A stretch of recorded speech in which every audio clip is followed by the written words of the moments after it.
రాష్ట్రంలో ఫార్మసీ విశ్వవిద్యాలయం ఏర్పాటుకు ప్రభుత్వం కసరత్తు చేస్తోంది.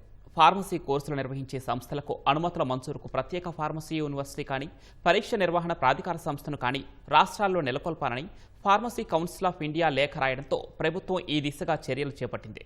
రాష్ట్రంలో ఫార్మసీ విద్య విస్తరణ, ఔషధ పరిశ్రమల పరిశోధనల అవసరాలు, అవకాశాలను దృష్టిలో పెట్టుకుని వర్సిటీ ఏర్పాటుపై సమగ్ర నివేదికను రూపొందిస్తోంది.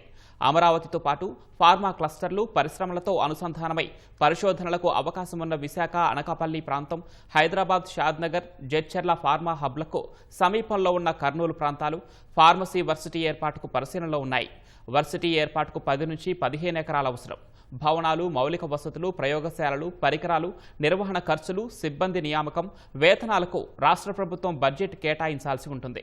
వర్సిటీ ఏర్పాటు కోసం డిపిఆర్ తయారీకి నిపుణుల కమిటీ వేయాలని ప్రభుత్వం నిర్ణయించింది. ఉన్నత విద్య పరిధిలోని ఫార్మసీని వైద్య విద్య పరిధిలోకి తేవాలని పీసీఐ సూచించింది. ప్రత్యేక వర్సిటీ ఏర్పాటుతో ఫార్మసీ వ్యవస్థ మొత్తాన్ని వైద్యారోగ్య, కుటుంబ సంక్షేమ శాఖ గొడుగు కిందకి తెచ్చేందుకు రాష్ట్ర ప్రభుత్వం చర్యలు చేపట్టింది.